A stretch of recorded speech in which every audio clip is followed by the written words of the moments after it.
पशुधन आधारित एकीकृत कृषि प्रणाली भारत के लिए उभरती कृषि प्रणालियों में से एक है। इस क्षेत्र में इस प्रकार की कृषि प्रणाली का चलन प्राचीन काल से ही पारंपरिक तरीके से जारी है। कृषि प्रणाली का मूल सिद्धांत कृषि अपशिष्टों का उत्पादक पुनर्चक्रण है।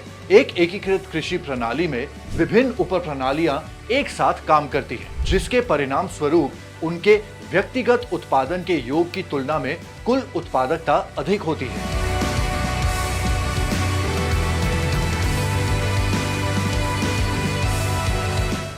पशुधन के बारे में बात करते हैं। आधारित एकीकृत कृषि प्रणाली में पशुधन फसल खेती के साथ मछली पशुधन प्रमुख अवधारणा है।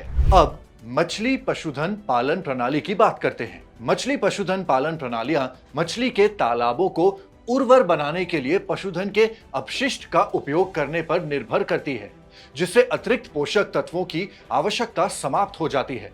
मुख्य ध्यान पशुधन खाद, विशेष रूप से नाइट्रोजन और फास्फोरस के पूर्ण उपयोग पर है, जो मछली तालाबों में प्राकृतिक खादी जल को बढ़ावा देने के लिए उर्वरक के रूप में कार्य करता है। पशुधन उत्पादन और प्रसंस्करण से बाय प्रोडक्ट्स उत्पन्न होते हैं, जिनका उपयोग जलीय कृषि में किया जा सकता है।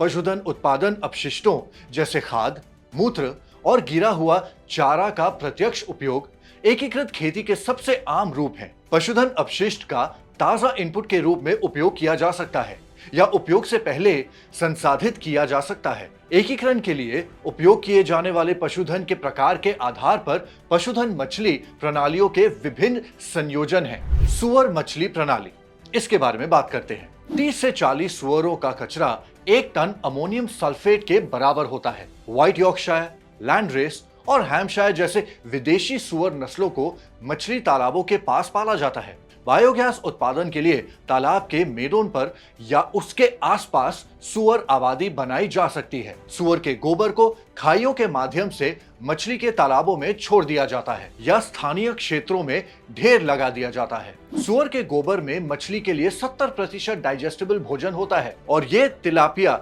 और कोमन कार्प के लिए भोजन के रूप में काम करता है। प्रति वर्ष 5 टन शुगर खाद की ऑप्टिमम खुराक के साथ 1 हेक्टेयर मछली तालाब को उर्वरित करने के लिए 40 सुअर पर्याप्त हैं। ग्रास कार्प, सिल्वर कार्प और कॉमन कार्प सुअरों के साथ एकीकरण के लिए उपयुक्त है। सुअर 6 महीने में वध प्रक्रिया के आकार तक पहुंच जाते हैं और प्रत्येक कूड़े में 6 से 12 सुअर देते हैं। मछलियां 1 वर्ष में विपणन योग्य आकार तक पहुंच जाती हैं। अंतिम कटाई 12 महीनों के बाद की जाती है। 6 महीने में 6000 मछली फिंगरलिंग्स पर हेक्टेयर के भंडारण घनत्व के साथ 3000 केजी पर हेक्टेयर का मछली उत्पादन प्राप्त किया जा सकता है। कुक्कुट मछली संस्कृति, इसके बारे में बात करते हैं। लागत कम करने और लाभ अधिकतम करने के लिए मांस या अंडे के लिए मुर्गी पालन को मछली पालन के साथ एकीकृत किया जा सकता है। कुक्कुट आवास का निर्माण तालाबों के ऊपर या उसके निकट किया जा सकता है, जिसमें मछली तालाबों में खाद डालने के लिए कुक्कुट माल का पुनर्चक्रण किया जा सकता है। गहन कारावास प्रणालियों में रखे गए पक्षियों को सबसे अच्छा माना जाता है। गहरे कूड़े इस प्रकार की खेती के लिए उपयुक्त होते हैं। पोल्ट्री गोबर में नाइट्रोजन, फॉस्फेट और पोटाश होता है, जो मछली तालाबों के लिए एक अच्छे उर्वरक के रूप में कार्य करता है, जिससे अतिरिक्त उर्वरकों की आवश्यकता 60% तक कम हो जाती है। 25 से 30 पक्षी प्रति वर्ष 1 टन डिप कूड़े का उत्पादन कर सकते हैं, जो अच्छे मछली उत्पादन के लिए 1 हेक्टेयर जल प्रसार क्षेत्र को उर्वरित करने के लिए पर्याप्त है। मछली के तालाब में 50 किलोग्राम पर हेक्टेयर की दर से पोल्ट्री गोबर का दैनिक उपयोग फाइटोप्लैंक्टन और जूप्लैंक्टन विकास को बढ़ावा देने में मदद करता है, जो मछली के लिए आवश्यक चारा है। खाद्य परिवहन में श्रम की बचत होती है और अधिक स्वच्छ पोल्ट्री हाउस वातावरण सुनिश्चित होता है। बतख मछली संस्कृति की बात करते हैं। मछली तालाब प्राकृतिक खाद्य स्रोत और आवास प्रदान करके बतखों के लिए रोग मुक्त वातावरण प्रदान करते हैं। बतख किशोर मेंढकों, टैडपोल और ड्रैगन फ्लाइज को खा जाते हैं, जिससे पर्यावरण मछलियों के लिए सुरक्षित हो जाता है। बतख की बीट सीधे तालाब को उर्वरित करती है, जिससे प्राकृतिक भोजन विकास के लिए आवश्यक पोषक तत्व मिलते हैं। भारत के विभिन्न राज्यों में एकीकृत बतख मछली पालन का अभ्यास किया जाता है, जिसमें आमतौर पर भारतीय धावक नस्ल का उपयोग किया जाता है। बतख की बीट में कार्बोनिक और अकार्बनिक पदार्थ होते हैं जो मछली तालाबों के लिए एक मूल्यवान उर्वरक के रूप में काम करते हैं। बतखें अवांछित कीड़ों, घोंघों और उनके लार्वे को भी खत्म करती हैं, जिससे मछली के रोगजनक जीवों और जलजनक बीमारियों का खतरा कम हो जाता है। बतखें तटीय क्षेत्रों को हिलाकर तालाब की मिट्टी से पोषक तत्वों को मुक्त करने में मदद करती हैं। बतखें स्वतंत्र रूप से घूम सकती हैं या उन्हें पानी के ऊपर स्क्रीन वाले विश्राम स्थलों या तालाब में बांस के टुकड़ों से बने निलंबित शेड में रखा जा सकता है।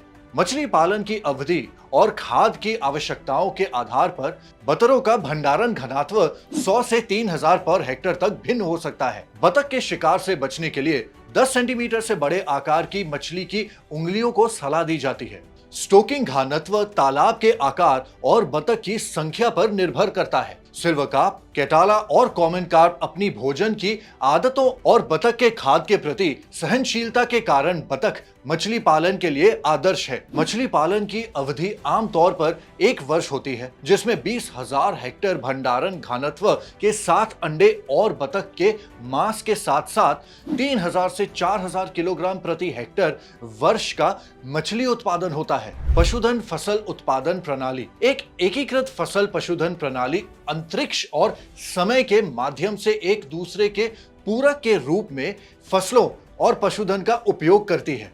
भेड़, बकरी या मवाशी जैसे जुगाले करने वाले जानवर फसल के समर्थन के लिए मिट्टी में कार्बनिक पदार्थ के निर्माण करने के लिए चारागाहों को चराकर प्रणाली की रीत बनाते हैं। पशुधन उत्पाद कृषि संचालन और परिवहन के लिए श्रम प्रदान करते हैं और पौधों की ऊर्जा को उपयोगी कार्यों में बदलते हैं। पशुओं का मलमूत्र पोषक तत्वों के चक्र में सुधार करता है और बायोगैस उत्पादन के लिए ऊर्जा प्रदान करता है, मिट्टी के क्षरण के जोखिम को कम करता है और घरेलू और ग्रामीण उद्योगों के लिए ऊर्जा प्रदान करता है। पशुधन को फसल के अवशेषों और अन्य उत्पादन पर खिलाया जा सकता है जो अन्यथा अपशिष्ट निकोटीन की समस्याएं पैदा करते हैं। जैसे खेत में पोषक तत्वों का प्रभावी ढंग से पुनर्चक्रण होता है। खाद नाइट्रोजन, फास्फोरस और पोटेशियम से भरपूर एक मूल्यवान उर्वरक है जो मिट्टी की संरचना और जल धारण क्षमता में सुधार करता है। पशुधन चारी से नारियल, ताड़ के तेल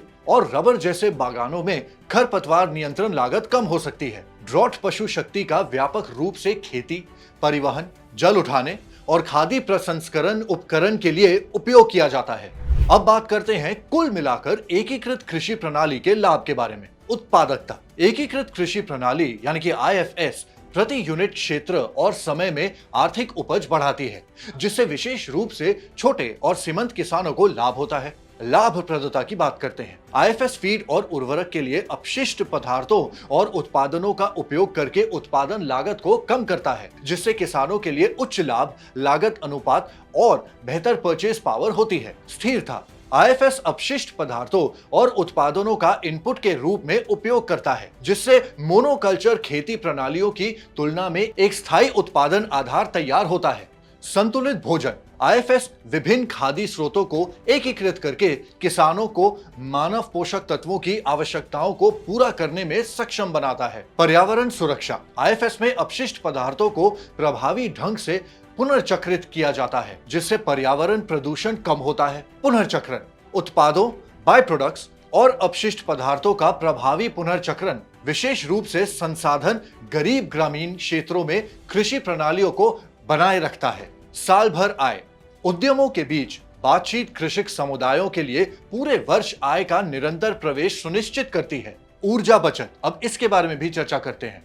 मवेशियों के उपयोग परिवहन के लिए किया जाता है और गाय के गोबर का उपयोग खाना पकाने के ईंधन के रूप में या बायोगैस उत्पन्न करने के लिए भी किया जाता है, जिससे पेट्रोल, डीजल और फॉसिल फ्यूल पर निर्भरता कम हो जाती है। निष्कर्ष क्या है, चलिए जानते हैं। आजीविका सुरक्षा, जल सुरक्षा और प्राकृतिक संसाधन संरक्षण प्रमुख वैश्विक मुद्दे हैं। आर्थिक विकास को बढ़ावा देते हुए तर्कसंगत संसाधन उपयोग और पर्यावरण संरक्षण के लिए सतत विकास आवश्यक है। विकासशील देश सामाजिक, आर्थिक और पर्यावरणीय चुनौतियों से निपटने के लिए टिकाऊ कृषि को बढ़ावा दे रहे हैं। एकीकृत कृषि प्रणाली IFS एक समग्र दृष्टिकोण का उपयोग करती है, जहां कुछ भी बर्बाद नहीं होता है और प्रोडक्ट्स अन्य प्रणालियों के लिए इनपुट बन जाते हैं। IFS पशुधन और फसल उत्पादन को एकीकृत करता है, जो मोनोकल्चर खेती के लिए अधिक टिकाऊ विकल्प प्रदान करता है। ये प्रणाली सीमित भूमि वाले छोटे किसानों को लाभान्वित करती है,